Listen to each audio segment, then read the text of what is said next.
last couple of weeks, we've built the jig to make these frames coming up for the roof. So I wanted it quite square at the front and then sweep and back in at the end. So what we've had to do is I've made the jig for the first 4, and then all the rest have been custom made, which I'm doing now. What the plan is, I'm going to strut it all up now so I can put the tarpaulin over so I can weld and work from in the inside. But I'm just making sure it's got the right shape at the back end on the counter so it sweeps in at the back cabin. Right, so far what I've done is I've got a 3-metre bedroom. I've put a middle strut here so I can put a skylight in the roof. And then coming further down, we've got a 2-metre bathroom, so I've got room to clean the dogs in there. Obviously the dogs are going to be on the boat with me. And then here again, we move further down, we've got a 2-metre kitchen and then an open plan living room going to the back of the boat.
Now I've put the struts where I want the boat to stay straight and where I want the boat to curve. I've varied the distance of the struts. So basically here is going to be fairly straight, and it's quite simple to go along. We just clamp either end with these little L brackets, and then that'll give it a little bit of a flow.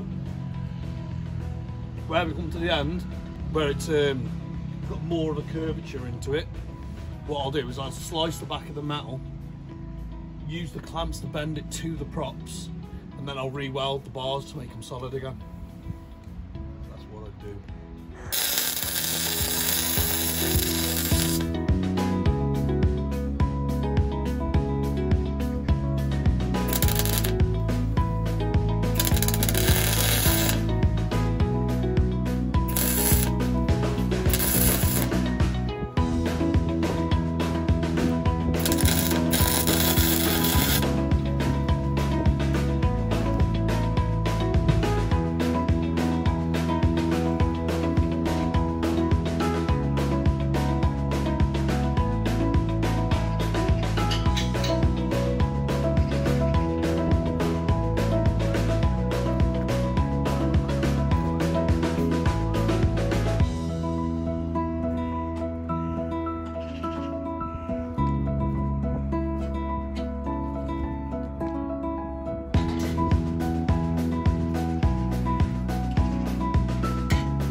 tomorrow I'm getting rid of a couple of, where I've put the line down, got a couple of kinks in it.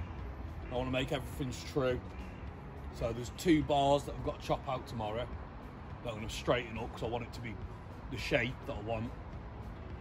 So I've got 2 bars to cut out. Then it's a case of tarpauling it and then putting the, start grinding out the inside, get the engine out and crack on. I'll do the first half of the boat first and then we're going to get the engine out and crack on with this side.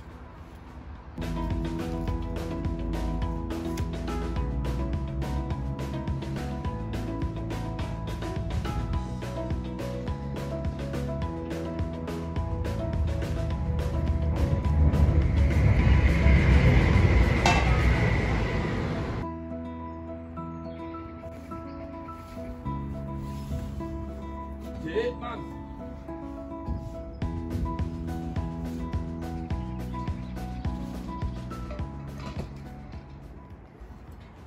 So, my boat don't look like a shed, because the first thing that anyone's going to say is, where's the shape?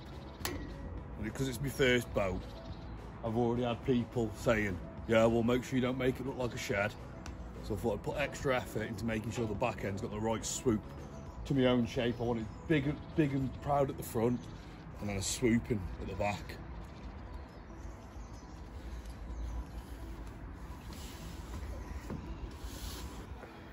Right, so instead of sending off my metal to be bent, because a lot of people have been asking me about the shape, instead of sending off my metal to be bent, what I'm doing is I'm putting struts in to bend it. So as you can see down here, I get the swooping shape, because I wanted the front to look like big, square and proud at the front, and the back end, it comes down only by 50mm, then swoops back up, and it's the same, it's got the curve following the boat coming in.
Now that we've got the shape of the boat, swooping it, I wanted a big strong front, swooping the back.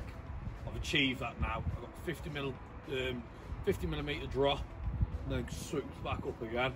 Now I'm going to release the chains to let the bottom rest, because it's got a bit of a bow in it, so that's going to settle. And then once I've got the tarpaulin on, weld every metre flats, so the bottom of it can't bow when we crank her in again. And I'm going to split the front of the hull as well to bring her in a bit more.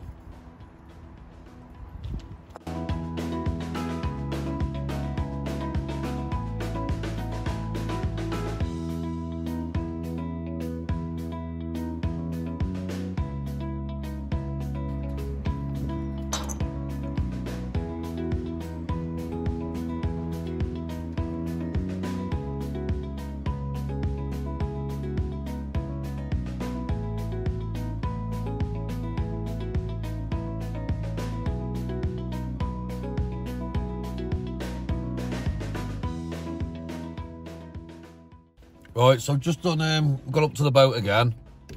The tarpaulin survived, so now we can start working inside. and proper crack on with no rain, so I can work in the rain and that. So I'm not going to be restricted. And now we've got all the jigs set up, it's just going to be a case of getting all the inside prepped up and ready now. And we can start reinforcing the inside, and then we can start fiberglassing. And what we're going to do as well is now I'm going to set up my hammock so I can stay here as well. Trying to find out the measurement heights for boats was quite complicated because I was ringing a lot of boat yards and no one had really given me an answer of the right height that I could, so I'd fit through every bridge. So I thought I'd just have a look at it, and I made it, and my boat had like 7 foot headroom. Obviously they don't make boats with 7 foot headroom because of a reason, and that is because you won't fit under the bridges. So we went down to a bridge and took the measurements for off the water line to the top of the boat, and realised that I was about 2 foot too tall. So now we've gone for a 6'3" headroom, lowered the jig, and started again. So hopefully now I've got the angles right, and we'll be able to fit through under every bridge.